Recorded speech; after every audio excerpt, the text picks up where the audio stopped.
नमस्कार, आदाब, सत श्री अकाल मेरे प्यारे दोस्तों। कैसे हैं आप? आशा है स्वस्थ और मस्त होंगे और अपनी पढ़ाई को सकारात्मक दिशा में लेकर चल रहे होंगे। दोस्तों, हमारे मेंस पेपर थर्ड का आज ये 4th लेक्चर है, जिसमें हम बल के संपूर्ण टॉपिक इसमें कवर करेंगे। हमारी जो यूनिट 7 है उसकी फर्स्ट, जो हमारा पेपर थर्ड है उसकी फर्स्ट यूनिट अभी चल रही है, जिसमें हम भौतिकी के सभी टॉपिक को कवर कर रहे हैं। तो जिसमें हमारा आज बल के ऊपर लेक्चर है, जिसमें हम बल से संबंधित सभी प्रश्नों को कवर करेंगे। तो आज हम स्टार्ट करते हैं बल के बारे में। सबसे पहले बल की परिभाषा को देखते हैं कि आखिर बल क्या है। फोर्स, बल जिसे हम फोर्स कहते हैं वो क्या है। हम एक सिस्टमेटिक वे में इसकी डेफिनेशन देखेंगे और ये भी देखेंगे कि अगर हमें एग्जाम में लिखना है तो किन किन बिंदुओं को हमें शामिल करना चाहिए। पहले हम परिभाषा पर ध्यान देते हैं कि ऐसा कोई एक्सटर्नल फैक्टर, ऐसा कोई बाह्य कारक, बल क्या है, कोई बाह्य कारक है जो किसी वस्तु की विरामावस्था अथवा गति की अवस्था में क्या कर सकता है, परिवर्तन कर सकता है। यानी ऐसा एक्सटर्नल फैक्टर जो किसी वस्तु की विराम अथवा गति की अवस्था में परिवर्तन कर सकता है। जैसे मान लीजिए ये कोई बॉक्स रखा है तो ऑब्वियसली ये विराम ही रखा होगा। अब मैंने इसको क्या किया, फोर्स किया, इस पर बल लगाया तो ये बॉक्स इधर खिसक जाएगा। यानी मैंने जब इस पर बल लगाया तो इसने क्या, अपनी स्थिति को चेंज किया, इसमें विस्थापन हो गया। एक स्थिति से वस्तु दूसरी स्थिति में पहुंच गई, विराम से इसमें दूसरी स्थिति थोड़ी सी गति में आ गई, तो इसे बोलेंगे हमने क्या किया, बल लगाया। इसके अलावा जब आप देखते हैं कि कोई भी बस होती है तो उसको कंडक्टर चला रहा होता है तो अचानक से वो ब्रेक लगाता है, तो ब्रेक लगाना भी एक फोर्स ही है। जब ब्रेक लगाता है तो बस रुक जाती है, यानी जो बस गतिशील थी, ये जो गतिमान थी, वो बल लगाने पर रुक जाती है। अब हमें समझ में आया कि बल ऐसा बाह्य कारक है, ऐसा फैक्टर है, अगर कोई वस्तु विराम में है उस पर लगाते तो वो चलने लगती है, और चलती हुई वस्तु पर अगर हम बल लगाते तो वस्तु क्या है, रुक जाती है। यानी बल जो है किसी वस्तु की विरामावस्था अथवा गति की अवस्था में क्या कर सकता है, परिवर्तन कर सकता है, चेंज ला सकता है। अब हम देखेंगे कि बल को अगर परिभाषित किया जाए तो हम किन किन बिंदुओं में लिखेंगे, कौन कौन से ऐसे बिंदु हैं जिससे कि हम एग्जाम में लिखें तो हमारा आंसर बेहतर से बेहतर हो, हमें अच्छे से अच्छे मार्क्स मिले। पहला बिंदु आता है परिभाषा। अगर उसने बल को पूछा है तो पहले हम परिभाषा लिखेंगे, वह कारक जो किसी वस्तु की विरामावस्था अथवा गति अवस्था में परिवर्तन कर सकता है। ओके, उदाहरण लिखेंगे, फुटबॉल खेलना, बस में ब्रेक लगाना वगैरह वगैरह। राशि कैसी है, बल एक सदिश राशि है, यानी इसमें परिमाण के साथ साथ दिशा का भी हमको ज्ञान होता है कि हमने बल किस दिशा में लगाया। जैसे मान लीजिए किसी वस्तु को कोई कुली जो है ऊपर की ओर उठा रहा है अपने सर पर रखकर, है ना, तो कुली ने ऊपर की ओर बल लगाया तो दिशा कौन सी हो गई, नॉर्थ हो गई। समझ में आ रहा है आपको, दिशा ऊपर की ओर हो गई, यानी बल कैसी है, सदिश राशि है। लेकिन इसी के विपरीत गुरुत्वाकर्षण बल लगता है नीचे की ओर। पृथ्वी अपने ओर किसी वस्तु को जो आकर्षित करती है वो गुरुत्वाकर्षण बल से ही आकर्षित करती है, तो गुरुत्वाकर्षण बल नीचे की ओर लग रहा है। और अगर हम ईस्ट वेस्ट नॉर्थ साउथ की बात करें तो ऊपर जो अभी कुली द्वारा बल लगाया गया था वो नॉर्थ की ओर लगा था और गुरुत्वाकर्षण बल लग रहा है वो साउथ की ओर लग रहा है। यानी हमको कैसे क्या पता चला कि बल क्या है, एक वेक्टर राशि है, एक सदिश राशि है। ओके, तो बल एक सदिश राशि है। बल का जो मात्रक होता है वो किलोग्राम मीटर पर सेकेंड स्क्वायर होता है। बल का मात्रक क्या होता है, किलोग्राम मीटर पर सेकेंड स्क्वायर होता है। जैसे कि हम अक्सर पढ़ते हैं बल फोर्स बराबर F बराबर m है, तो m क्या हो गया, m यहाँ पर द्रव्यमान हो गया, द्रव्यमान का किलोग्राम हो गया। ये क्या होगा, आपका त्वरण यानी कि मीटर पर सेकेंड स्क्वायर, तो इसका मात्रक क्या हो गया, किलोग्राम मीटर पर सेकेंड स्क्वायर। इसको ही हम न्यूटन बोल देते हैं। किलोग्राम मीटर पर सेकेंड स्क्वायर को ही हम क्या बोल देते हैं, न्यूटन बोल देते हैं। अब उसका विमीय सूत्र भी हम ऐसे ही निकालते हैं, जैसे कि हमने लिखा है F बराबर m है। ध्यान से देखना, हमने लिखा है F बराबर m है, तो m क्या है, किलोग्राम यानी कि मास को दर्शा रहा है। ए क्या है, मीटर पर सेकेंड स्क्वायर, मीटर यानी कि लेंथ, और पर सेकेंड स्क्वायर तो जब ऊपर आएगा सेकेंड का तो पावर माइनस की हो जाएगी, तो mL/-2 क्या है, ये बल की विमा है। mL/t की पावर -2 क्या है, बल की विमा है।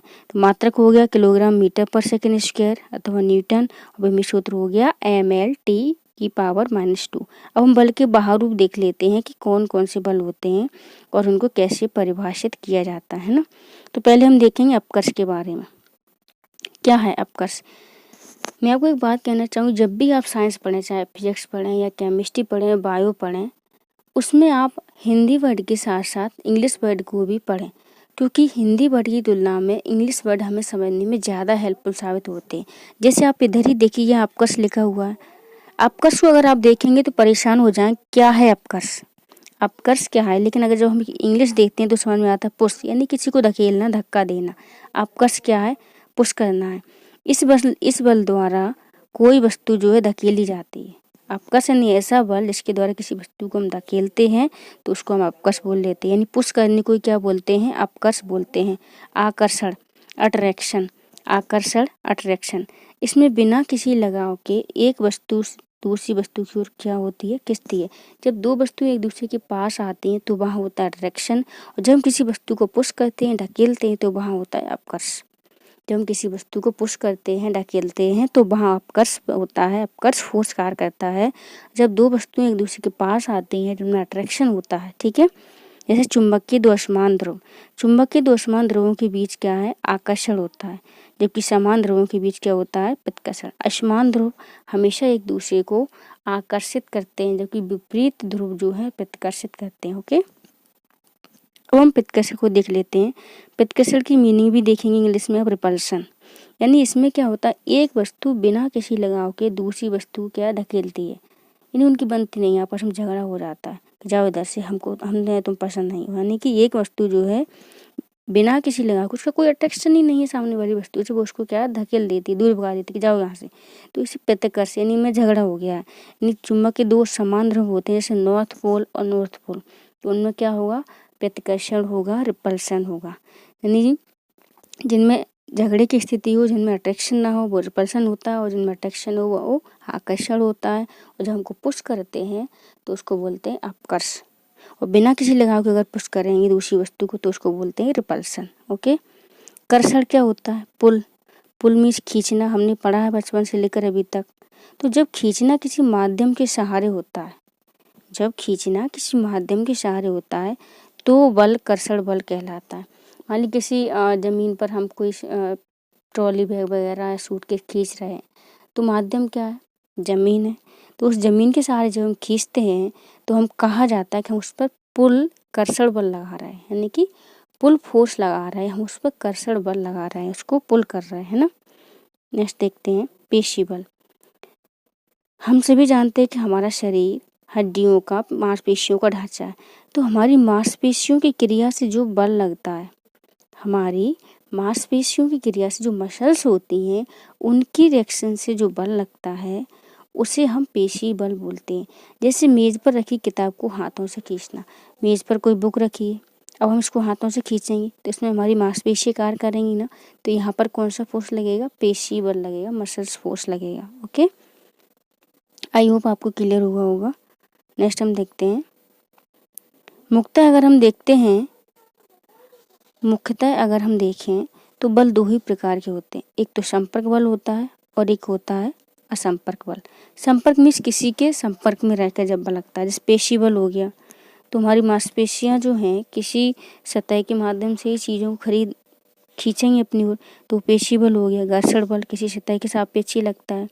असंपर्क बल जब दो वस्तुएं एक दूसरे के संपर्क में नहीं आती। चुंबकीय बल हो गया, दूर से ही लग जाता है, अट्रैक्शन फोर्स होता है उसका। गुरुत्वीय बल हो गया और स्थिर विद्युत बल हो गया, ये सब होते हैं असंपर्क बल। ओके, नेक्स्ट हम देखते हैं तनाव। तनाव को हम आतत या टेंशन भी बोलते हैं। मतलब हिंदी वर्ड आप देखिए कितनी टफ है। बेचारा अगर आतत पढ़ लेगा तो उसको तो डेफिनेशन आने वाली नहीं है, सोचेगा पता नहीं कहाँ से, किस ब्रह्मांड से ये शब्द आया है, हमने तो आज तक पढ़ा ही नहीं। तो इसको अगर हम इंग्लिश वर्ड हमको पता रहता है टेंशन, तनाव, तो हम इसको सॉल्व करने में समर्थ होंगे। यानी खिंचाव लगने से रस्सी तार धागे में जो तनाव उत्पन्न होता है उसे हम टेंशन कहते हैं। जब हम किसी वस्तु को खींचते हैं, किसी में खिंचाव उत्पन्न होता है तो उसमें वस्तु में तनाव उत्पन्न हो जाता है, उसे ही हम बोलते हैं टेंशन, तनाव बल या आतति। अब हम देखते हैं दाव के बारे में। दाव क्या है, दाव क्या है, एक प्रकार का आदक्कन है। यदि एक क्षेत्रफल पर हम एक प्रकार का फोर्स लगाते हैं तो उसे दाव कहते हैं। यानी प्रति एकांक क्षेत्रफल पर लगाया गया बल होता है। प्रति एकांक क्षेत्रफल पर लगाए गए बल को ही क्या बोलते हैं, हम दाव बोलते हैं। यहाँ की डेफिनेशन थोड़ी सी टफ लगेगी आपको। आदक्कन यदि क्षेत्र पर विस्तृत हो तो उसे दाव कहते हैं। आप ऐसा भी लिख सकते हैं कि प्रति एकांक क्षेत्रफल पर लगाए गए बल को दाव कहते हैं। Okay, trust. नेक्स्ट हम देखते हैं कि प्रकृति में मुख्यतः कौन कौन से बल पाए जाते हैं। प्रकृति की अगर बात करें तो प्रकृति में मूलतः 4 बल ही पाए जाते हैं। मूलतः 4 बल ही पाए जाते हैं। पहला बल है गुरुत्वाकर्षण बल। कोई भी दो पदार्थ, ये पूरा यूनिवर्स, जब आप अपनी आँख से ऊपर की ओर देखते हैं तो सब कुछ यूनिवर्स ही है। इस यूनिवर्स में कोई भी दो वस्तुओं की बात कर लो आप, उनके बीच जो अट्रैक्शन है वही गुरुत्वाकर्षण बल है, वही ग्रेविटेशनल फोर्स है। यानी ब्रह्मांड की किन्हीं भी दो वस्तुओं के बीच मौजूद आकर्षण बल को क्या बोलते हैं हम? गुरुत्वाकर्षण बल बोलते हैं। अगर उन्हीं वस्तुओं में से हम बात करें कि कोई वस्तु है और एक पृथ्वी है, पृथ्वी और किसी वस्तु के बीच लगने वाला जो बल होता है उसे हम गुरुत्व बोल देते हैं। ब्रह्मांड में कोई भी दो वस्तुओं के मध्य जो आकर्षण बल लगता है उसे हम गुरुत्वाकर्षण बोलेंगे। और अगर पृथ्वी और किसी वस्तु के बीच जो आकर्षण लगता है उसे हम गुरुत्व कहते हैं। पृथ्वी सभी वस्तुओं पर जो बल लगाती है उसे क्या बोलते हैं हम? गुरुत्व बोलते हैं। पृथ्वी के आकर्षण को हम गुरुत्व के रूप में परिभाषित करते हैं। और किन्हीं भी दो कणों या पिंडों के मध्य आकर्षण होता है गुरुत्वाकर्षण। पृथ्वी और किसी पिंड के मध्य आकर्षण होता है गुरुत्व। समझिएगा, डेफिनेशन आ जाती तो लिखने में प्रॉब्लम ना हो। किन्हीं भी दो पिंडों के मध्य लगने वाला आकर्षण बल होता है गुरुत्वाकर्षण, और पृथ्वी और किसी पिंड के मध्य लगने वाले आकर्षण को बोलते हैं हम गुरुत्व। ओके, अब देखते हैं दूसरा बल। तो पहला बल हो गया हमारा गुरुत्वाकर्षण बल। अब देखेंगे हम विद्युत चुम्बकीय बल। विद्युत चुम्बकीय बल दो प्रकार के होते हैं, स्थिर वैद्युत बल और चुम्बकीय बल। तो पहले जानते हैं हम स्थिर वैद्युत बल के बारे में। स्थिर वैद्युत बल क्या है? दो स्थिर बिंदु आवेशों के मध्य लगने वाला बल। कोई भी दो आवेश जो कि स्थिर हैं उनके मध्य उस टाइम जो बल लगेगा उसे हम स्थिर वैद्युत बल बोलेंगे। सजातीय आवेश जो होते हैं एक दूसरे को प्रतिकर्षित करते हैं, जो कि विजातीय आवेश जो हैं एक दूसरे को आकर्षित करते हैं। यानी अपोजिट जेंडर हो या कोई भी चीज़ हो, अपोजिट चीज़ों में हमेशा आकर्षण ही होता है ना। जबकि सजातीय चीज़ों में क्या होता है? प्रतिकर्षण होता है। ये ब्रह्मांड का नियम है, ये बाई नेचर होता है कि जो अपोजिट लोग होते हैं ना, यानी विपरीत लिंग हो या विपरीत वस्तु हो, विपरीत जीव हो, उनमें आकर्षण की प्रवृत्ति देखी जाती है। मैक्सिमम केसेस में उनमें अट्रैक्शन की प्रवृत्ति देखी जाती है। जबकि जो सजातीय लोग होते हैं जैसे कि मेल हो गया, उनमें ज़्यादातर प्रतिकर्षण की प्रवृत्ति देखी जाती है। नेक्स्ट हम देखते हैं स्थिर वैद्युत बल के बारे में और देख लेते हैं। किसी आवेशित वस्तु द्वारा दूसरी आवेशित वस्तु पर लगने वाले बल को भी हम स्थिर वैद्युत बल बोल सकते हैं। यानी कि ये दो स्थिर आवेशों के बीच लगने वाला बल है। इसको हम ऐसे भी बोल सकते हैं कि किसी आवेशित वस्तु द्वारा दूसरी आवेशित वस्तु पर लगने वाला बल। बल लागू को हमने ऐसी परिभाषित कर दिया, यहाँ शायद पूछा जाए तो आप बता पाएँ। एक छोटी सी परिभाषा देने की कोशिश की है ताकि अगर 3 मार्कर में आ जाए तो कम शब्दों में आप अपने जवाब को रख सकें। किसी बल द्वारा किसी पिंड को एक निश्चित अक्ष के प्रत्यय, मान लीजिए एक अक्ष है और किसी पिंड को इस अक्ष के प्रत्यय घुमाना है, तो इस अक्ष के प्रत्यय घुमाने के लिए जो बल की आवश्यकता होगी उसे हम बोलेंगे बल आघूर्ण। जैसे कि हम हैंडपम्प चलाते हैं ना, तो हैंडपम्प में एक बड़े हत्थे का इसलिए लगाया जाता है ताकि हमें कम बल से ही उसमें पानी निकाला जा सके, कम बल की हमको आवश्यकता पड़े। अब देखते हैं हम चुंबकीय बल। दो चुंबकीय ध्रुवों के मध्य लगने वाले बल को हम चुंबकीय बल बोलते हैं। दो चुंबकीय ध्रुवों के मध्य लगने वाले बल को हम चुंबकीय बल बोलते हैं। अब देखते हैं हम दुर्बल नाभिकीय बल। हमने गुरुत्वीय बल को देखा, विद्युत चुंबकीय बल को देखा, अब हम देखेंगे दुर्बल नाभिकीय बल। दुर्बल नाभिकीय बल को, है ना, ये देखिए 1 मिनट। ये बल जो होते हैं रेडियो सक्रियता के दौरान निकलने वाले बीटा धनायन कण के उत्सर्जन के फलस्वरूप अस्तित्व में आते हैं। यानी ऐसे तत्व जो रेडियोधर्मी किरणों का निष्कर्षण करते हैं, तो जो रेडियो एक्टिविटी की जो प्रक्रिया होती है उसके दौरान बीटा कणों के उत्सर्जन के समय जो बल लगता है, अस्तित्व में आता है, उसे ही हम बोलते हैं दुर्बल नाभिकीय बल। ये लघु जीवन काल वाले प्राथमिक कणों के बीच लगने वाला बल है। यानी ये ऐसे कणों के बीच लगता है जिनका जीवन काल बहुत ही कम होता है, इसलिए इसको दुर्बल नाभिकीय बल बोलते हैं। दुर्बल नाभिकीय बल जो है गुरुत्वाकर्षण बल से 10 पे घात 25 गुना अधिक शक्तिशाली होता है।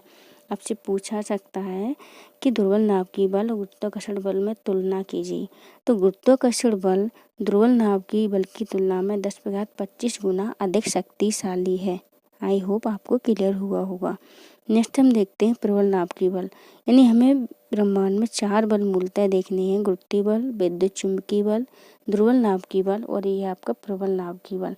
नाभिक के अंदर 2 प्रोटॉन और न्यूट्रॉन के मध्य जो आकर्षण बल लगता है, एक नाभिक होता है, हमने क्या पढ़ा है अभी तक, नाभिक होता है, नाभिक में प्रोटॉन और न्यूट्रॉन होते हैं और इलेक्ट्रॉन क्या करते हैं, चारों ओर क्या करते हैं, चक्कर लगाते रहते हैं। तो नाभिक में ये प्रोटॉन और न्यूट्रॉन जो हैं, इनकी मध्य जो आकर्षण बल लगता है, जो एक दूसरे के पास आते हैं लोग, तो उसे ही बोलते हैं हम प्रबल नाभिकीय बल। नाभिक के अंदर 2 प्रोटॉन और न्यूट्रॉन के मध्य लगने वाले आकर्षण बल को हम क्या बोलते हैं, प्रबल नाभिकीय बल बोलते हैं। प्रबल नाभिकीय बल जो है अति लघु परास बल है, बहुत कम दूरी वाला बल है, बहुत कम दूरी वाला बल है, अति लघु परास बल है। यह कण के आवेश पर निर्भर नहीं करता कि कण पर धनात्मक आवेश है कि ऋणात्मक आवेश है। जैसे मान लीजिए प्रोटॉन जो है पॉजिटिव होता है और न्यूट्रॉन तो न्यूट्रल होता है, इस पर कोई आवेश ही नहीं होता। तो अगर ये कण के आवेश पर निर्भर करता होता तो इनके मध्य अट्रैक्शन होता ही नहीं, इसलिए ये कण के आवेश पर निर्भर नहीं करता है। प्रकृति में उपस्थित सभी बलों में सर्वाधिक शक्तिशाली बल है हमारा प्रबल नाभिकीय बल। प्रकृति में उपस्थित सभी बलों में सर्वाधिक शक्तिशाली बल जो है वो प्रबल नाभिकीय बल है। यह गुरुत्वाकर्षण बल से 10⁻38 गुना अधिक शक्तिशाली होता है। प्रबल नाभिकीय बल जो है गुरुत्वाकर्षण बल से 10⁻38 गुना अधिक शक्तिशाली होता है और स्थिर विद्युत बल से 10⁻2 गुना अधिक शक्तिशाली होता है और दुर्बल नाभिकीय बल से 10⁻13 गुना अधिक शक्तिशाली होता है। यानी सर्वाधिक शक्तिशाली कौन हुआ, प्रबल नाभिकीय बल, है ना। फिर स्थिर विद्युत बल, फिर गुरुत्वाकर्षण बल और फिर दुर्बल नाभिकीय बल। अब देखते हैं हम बल युग्म, यानी बल युग्म किसे कहते हैं। किसी वस्तु पर आरोपित 2 परिणाम में बराबर परंतु विपरीत दिशा में लगने वाले समानांतर बलों को बल युग्म कहते हैं। ऐसे बल जो परिमाण में बराबर हैं परंतु विपरीत दिशा में लगते हैं, जैसे कि कोई वस्तु है, इस पर 2 समान बल लगाते हैं। एक 1 मिनट, ये वस्तु है, इस पर एक बल मैंने इधर से लगाया, ओके, और एक बल लगा यहाँ से भी हमने 5 न्यूटन का बल लगाया, यहाँ से भी हमने 5 न्यूटन का बल लगाया। परिमाण में दोनों समान थे, लेकिन इनकी दिशा क्या हो गई, चेंज हो गई। इसकी दिशा क्या थी, ईस्ट, इसकी दिशा हो गई वेस्ट। तो इसे बोलेंगे हम बल युग्म। हमने एक साथ लगाया, एक इधर से बल लगाया, एक इधर से बल लगा, वस्तु में तो कोई चेंज ही नहीं हुआ। इसे बोलते बल युग्म। 2 बलों को एक साथ लगाया जाना, परिमाण समान हो लेकिन इनकी दिशा कैसी हो, विपरीत हो। तो बल युग्म क्या होता है, बल गुणा बल युग्म की भुजा।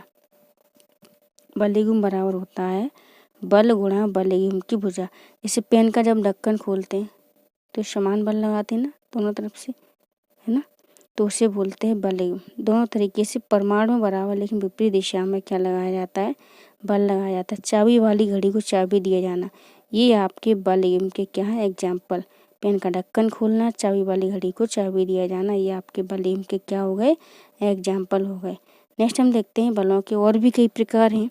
मूलतः प्रकृति में 4 ही बल पाए जाते हैं: गुरुत्वाकर्षण, विद्युत चुंबकीय बल, दुर्बल नाभिकीय बल और प्रबल नाभिकीय बल। लेकिन इसके अतिरिक्त अन्य कई भी बल हैं जिनको हम परिभाषित करेंगे यहाँ, जैसे कि संतुलित बल।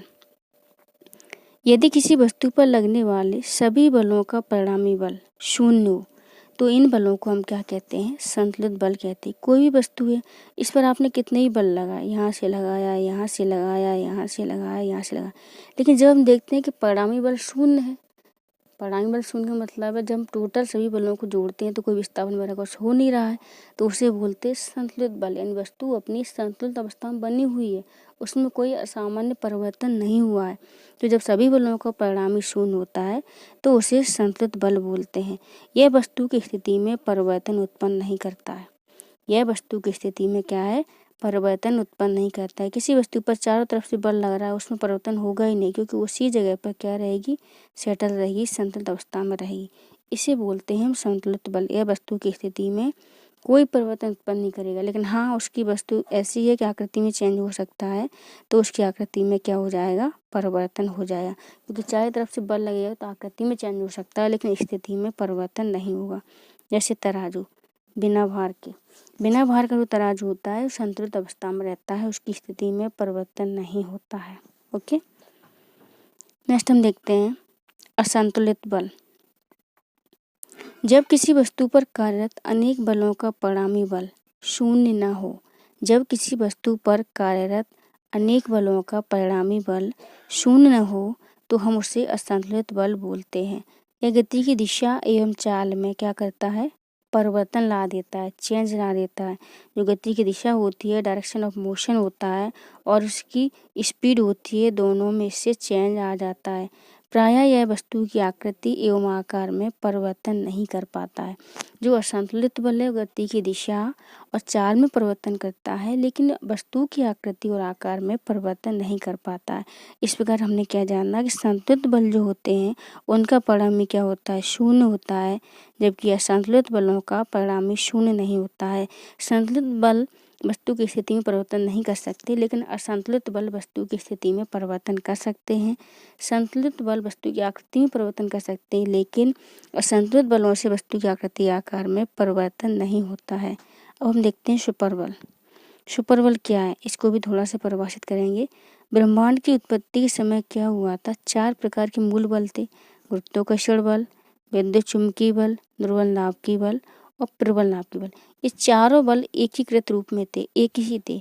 उस समय पर केवल एक ही बल था जिसे सुपर बल कहा जाता था। जब ब्रह्मांड की उत्पत्ति हुई थी तो प्रकृति के चारों मूल बल जो थे, गुरुत्वाकर्षण, विद्युत चुंबकीय, दुर्बल नाभिकीय बल, प्रबल नाभिकीय बल, एक ही एकीकृत रूप में थे। यानी चारों का जो था एकीकृत अस्तित्व था, चारों एक ही रूप में थे, इसलिए इनको हम सुपर बल के रूप नाम से जानते थे। उस टाइम इनको सुपर बल कहा जाता था, बाद में इनको 4 अलग अलग नामों से जाना जाने लगा। अब हम देखते हैं अपकेंद्री बल।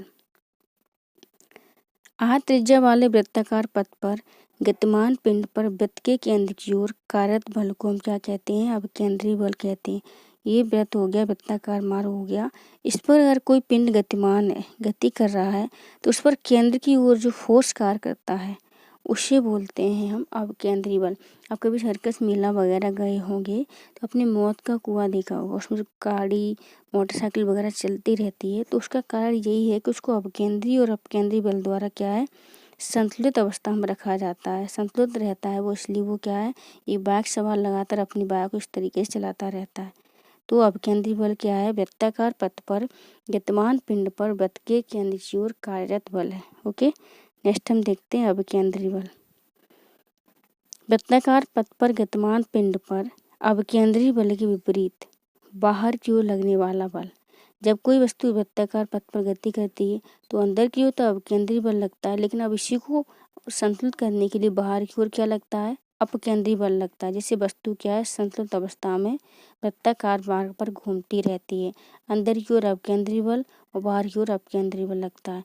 तो वृत्ताकार मार्ग पर गतिमान वस्तु पर केंद्र की ओर लगने वाले बल को हम अपकेंद्री बल कहते हैं, जबकि वृत्ताकार मार्ग पर गतिमान वस्तु पर अपकेंद्री बल के विपरीत बाहर की ओर जो बल लगता है उसे बोलते हैं हम अपकेंद्री बल।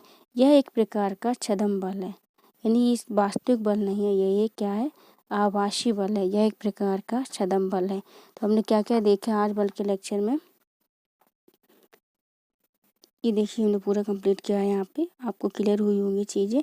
बल के बारे में हमने जाना, मात्रक, राशि, विमेय सूत्र, बल के बाहरूप यानी फोर्स, अट्रैक्शन, रिपल्शन।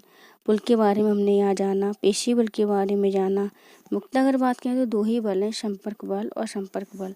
टेंशन, तनाव के बारे में हमने जाना, थ्रस्ट के बारे में हमने जाना। प्रकृति में मूलभूत रूप से पाए जाने वाले 4 बलों के बारे में हमने जाना, गुरुत्वाकर्षण बल, स्थिर वैद्युत बल, चुंबकीय बल, है ना, दुर्बल नाभिकीय बल और प्रबल नाभिकीय बल, इन सब के बारे में हमने जाना। बलयुग्म को हमने परिभाषित किया कि क्या है बलयुग्म। जब 2 परमाणु में बराबर परंतु विपरीत दिशा में लगने वाले बल समानांतर स्थिति में हो तो हम उनको क्या बोलते हैं, बल युग्म बोलते हैं। जैसे पेन का ढक्कन, चाबी वाली घड़ी को चाबी दिया जाना। बलों के प्रकार अन्य भी हैं, संतुलित बल हो गया, यानी जब सभी बलों का परिणाम शून्य होता है तो उसे हम संतुलित बल बोलते हैं, और जब सभी बलों का परिणाम शून्य ना हो तो हम उसे असंतुलित बल बोलते हैं। सुपर बल भी हमने जाने, जो प्रकृति के जो 4 मूलभूत बल हैं उनको ही हम एकीकृत रूप में सुपर बल बोलते हैं। अब केंद्रीय बल वृत्ताकार मार्ग पर केंद्र की ओर लगने वाला बल और केंद्र से बाहर की ओर लगने वाले बल को हम केंद्रीय बल बोलते हैं। तो आज हमने बल का अपने संपूर्ण टॉपिक कंप्लीट कर लिया है। आई होप आपको क्लियर हुआ होगा। अगर आपके कोई डाउट है तो आप कमेंट बॉक्स में लिख सकते हैं और फीडबैक देना ना भूलें। स्वस्थ रहें, मस्त रहें। गुड लक, गुड बाय, जय हिंद, जय भारत।